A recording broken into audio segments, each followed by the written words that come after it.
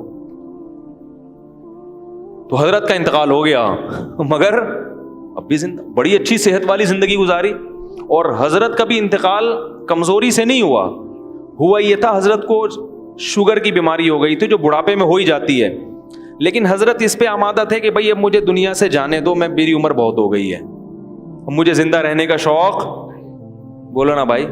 حضرت فرماتے جب میری عمر 63 سال ہوئی نا تو پھر مجھے زندہ رہتے ہوئے شرم آنے لگی کہ 63 سال میں نبی دنیا سے چلے گئے، اب تم کیوں زندہ ہو بھائی؟ تو وہ شرما شرمی میں 78 سال کے ہو گئے، ٹھیک ہے نا، کیونکہ دنیا کو مسافر خانہ سمجھتے تھے نا، کہ بھائی جانا تو ہے، اب 60 سال ہو 70 ہو کتنا ٹھہرے۔ حضرت فرماتے تھے کہ ہمارے جب بچوں کے بچے ہو جائیں نا تو مجھے ذہن میں آتا تھا اب نئی گاڑی آ گئی ہے، پرانی گاڑی کیا کرے گی، پلیٹ فارم خالی کرے۔ یاد رکھو آپ کے گھر میں جو بزرگ ہیں ان پہ یہ فارمولا اپلائی کرنا نہ شروع کر دیں کہیں جا کے، کہ آج ہم نے سنا ہے کہ 63 سال کے بعد انسان کو شرم آنی چاہیے، آپ تو 70 کے ہو گئے، یہ مطلب ہرگز نہیں ہے۔ ان کو یہ کہو کہ اللہ کرے آپ 100 سال جئیں، یہ ہم اپنے لیے بتا رہے ہیں، دوسرے کے بارے میں یہی کرنا ہے کہ اللہ ان کو، ہم لوگ نہیں کہتے تھے حضرت آپ 63 کے ہو گئے تو آپ کو جانا چاہیے، ہم یہ کہتے تھے آپ 100 سال سے پہلے بولو بھائی نہ جائے، بلکہ ہماری عمر بھی آپ کو لگ جائے۔ وہ ان کے اپنا ذوق یہ ہے، جو چاہنے والے ہوتے ہیں نا وہ کبھی بھی نہیں چاہتا کہ ہمارا جو جس سے ہم محبت کرتے ہیں وہ دنیا سے جائے، اس کی محبت کا تقاضا ہے کہ وہ کہے کہ آپ زندہ رہیں، آپ کی عمر ابھی اتنی نہیں ہوئی جانے والی۔ ہم حضرت سے کہتے تھے لوگ 100 سال میں جاتے ہیں، آپ 78 میں ایسی باتیں کر رہے ہیں، 63 میں ایسی باتیں کر رہے ہیں۔ تو جس کو محبت ہوتی ہے نا وہ اسی حساب سے سوچتا ہے۔ ایک شخص نے حضرت کو خط لکھا کہ حضرت مجھے ڈر ہے اگر آپ مر گئے تو میرا کیا ہوگا۔ حضرت فرمایا یہ کیوں نہیں سوچ رہے اگر میں مر گیا تو میرا کیا ہوگا۔ شیخ کے مرنے کے خیالات آ رہے ہیں، ٹھیک ہے۔ محبت کا تقاضا یہ ہے کہ آپ اپنے مرنے کا تصور کریں، جس سے محبت ہے اس کے بارے میں کہیں انشاءاللہ آپ نہیں مریں گے۔ کیا خیال ہے بھائی؟ تو میں جو اصل واقعہ بتا رہا تھا، تو جب حضرت کی پھر 60 سال کے بعد حضرت کے پاس پیسہ آیا ہے، سمجھ میں آ رہی ہے بات؟ 60 سال کے بعد کیا ہوا؟ رزق کے دروازے کھل گئے۔ جب اللہ نے غریب رکھا اس وقت بھی خوش، جب پیسہ دیا تو بھی خوش۔ پھر پیسہ خرچ کیا جائیدادیں بنانے میں، بولو بھائی، کوئی مکان اپنے لیے نہیں بنایا۔ فرمایا تمہارا مال وہ ہے جو حدیث میں آتا ہے نا، کھا کے ختم کر دو، پہن کے پرانا کر دو۔ پھر جو حضرت کی پگڑی تھی، ٹھیک ٹھاک مہنگی پگڑی تھی، گھڑی اچھی خاصی مہنگی پلاٹینم کی گھڑی تھی، گاڑی ایسی کہ ہٹو بچوں، میں نے اب تک کسی کے پاس وہ گاڑی، بولو بھائی، اتنی بڑی گاڑی تھی، کویت کا شہزادہ اس سے حضرت نے گاڑی خریدی تھی۔ شاید میں غلط بیانی سے کام لے رہا ہوں بھائی، جھوٹ تو نہیں بول رہا نا ممبر پہ بیٹھ کے۔ اور فرماتے ہیں جب میں پیٹرول پمپ پہ جاتا تھا تو ٹینکی فل کراتا تھا، یہ نہیں کہ